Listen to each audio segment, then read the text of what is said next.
Sementara di Nusantara tengah berlangsung gejolak dengan hadirnya Portugis yang berpusat di Malaka.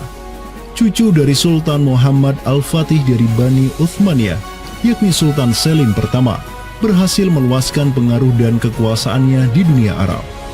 Pada tahun 1517, beliau berhasil merebut Suriah, Mesir, dan Hijaz dari kepenguasaan kaum Mamluk.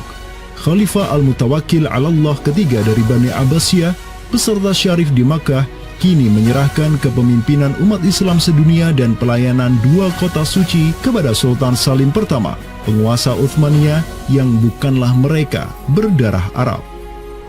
Perlu dicatat bahwa penjelasan tentang Al-A'immatu fi Quraisyin itu, kalau kita merujuk kepada kitab Ar-Rawdah, Rawdatul Thalibin wa Umdatul Muftiin, memang ada hal yang menarik di sini. Di satu sisi ada mengatakan bahwa syarat khalifah itu harus Quraisy. Tetapi Imam Nawawi sepakat ketika katakanlah dari Quraisy tidak ada, terus diambilkan dari mana? Maka kemudian disebutkan di situ ya di luar Quraisy. Bisa dari bani ini, itu yang disebutkan di dalam kitab Allah. Karena itu sebenarnya syarat al-a'immah fi Quraisyin itu bukan syarat yang wajib, tetapi difahami di sini berdasarkan penjelasan yang diantaranya disebutkan dalam kitab Allah tadi, itu adalah merupakan syurut afdaliyah. Maka semenjak tahun 1517, kepemimpinan khilafah beralih ke Bani Uthmaniyah. Selim pertama dan anak keturunannya kini didapuk sebagai Khalifatul Muslimin.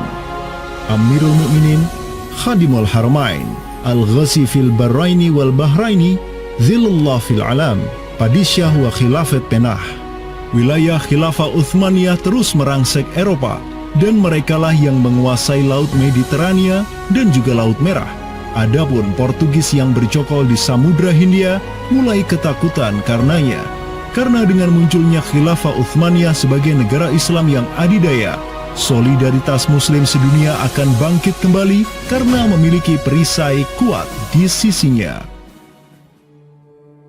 Ini erat kaitannya dengan hubungan dengan negeri kita, karena keimanan yang kemudian merekatkan ya dengan semangat akidah Islamiyah, semangat ukhuwah Islamiyah, menjadikan umat muslim yang ada di Timur Tengah dengan umat muslim yang ada di Nusantara Indonesia itu terjalin hubungan yang sangat erat.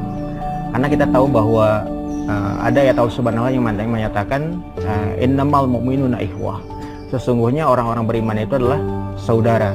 Ketika ada saudara mukmin yang terzalimi, maka saudara mukmin yang lain itu punya kewajiban untuk membela. Demikian pula ketika muslimin Nusantara itu terzalimi dengan adanya penjajahan, dengan adanya imperialisme yang dilangsungkan oleh orang-orang kafir penjajah, baik itu oleh Portugis, Spanyol, Inggris, Perancis ataupun Belanda ya. Maka kemudian muslim yang ada di Timur Tengah yang pada waktu itu masih memiliki kepemimpinan yang tunggal untuk seluruh dunia, yaitu khalifah, itu juga turut ya memperhatikan, turut mendukung, turut memperjuangkan pembebasan ataupun kemerdekaan bagi bangsa muslim Nusantara. Kenapa? Ini semangat jihad di antara kaum muslim yang dihubungkan dengan semangat keimanan atau akidah Islamiyah tadi. Kenapa? Yang namanya mukmin itu adalah kal jasadil wahid, ya, satu tubuh. Ketika bagian tubuh yang lain itu teraniaya, maka tubuh yang lain pun punya kewajiban untuk membelanya ataupun juga ikut merasakan penderitaan yang dialami oleh bagian tubuh kaum muslim yang lain. Semenjak Portugis berhasil menancapkan kukunya di India dan Malaka, tidak hanya dua wilayah tersebut yang ditimpa petaka, namun juga hampir seluruh kesultanan di Samudra Hindia dan Nusantara. Sultan dari Samudra Pasai kala itu, Zainal Abidin bin Mahmud bin Zainal Abidin Ra'ubabdar, yang mendaulatkan dirinya sebagai Al-Qaim tahta Amri Rabbil Alamin, orang yang berdiri di bawah perintah Tuhan semesta alam, mengirim surat kepada Portugis di Malaka untuk menggugat kelakuan mereka yang sangat merugikan kaum muslimin di kawasan.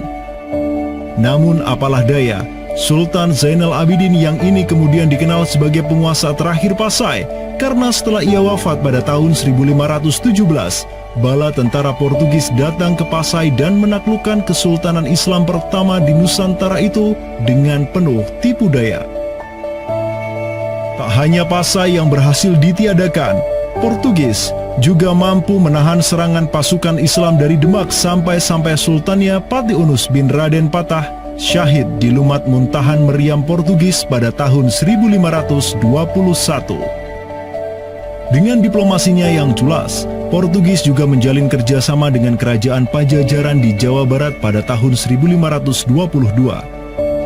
2 tahun berikutnya, kota Blambangan, Panarukan dan Kediri yang masih menjadi basis kekuatan Hindu di Jawa menawarkan kerjasama dengan Portugis.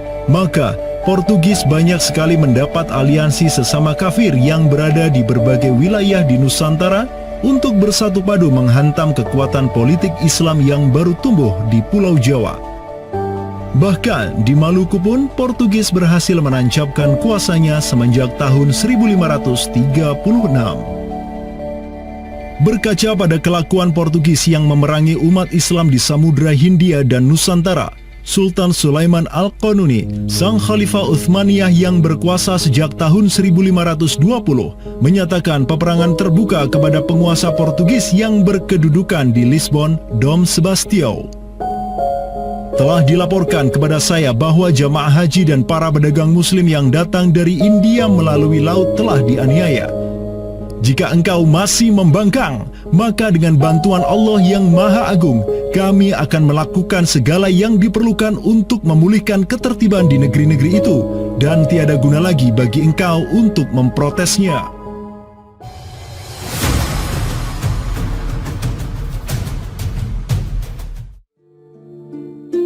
Penjaga kedaulatan Islam di Sumatera yang harum selama ratusan tahun, Samudra Pasai, kini sudah sirna di bawah kungkungan Portugis. Namun, harapan kemenangan itu masih ada.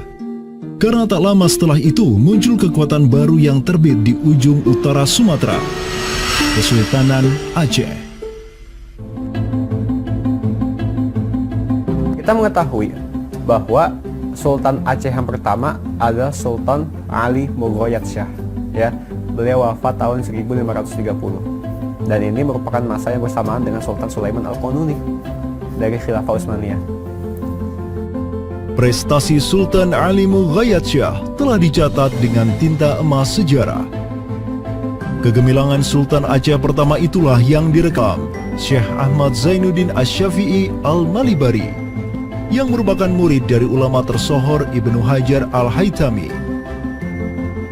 Dalam kitabnya Tuhfatul Mujahidin fi Ba'di Akhbaril Burtukaliyin, Syekh Zainuddin Asy-Syafi'i menulis, dan mereka, orang-orang Portugis, semoga Allah mengalahkan mereka, mendatangkan berbagai barang dari negeri-negeri yang jauh. Mereka menjadi ramai dan bertambah banyak di kawasan.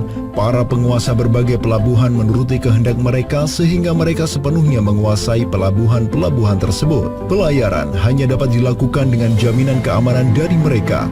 Perdagangan dan kapal-kapal mereka bertambah banyak, dan sebaliknya, perdagangan muslimin di luar kapal-kapal dan benteng-benteng yang mereka bangun makin merosot.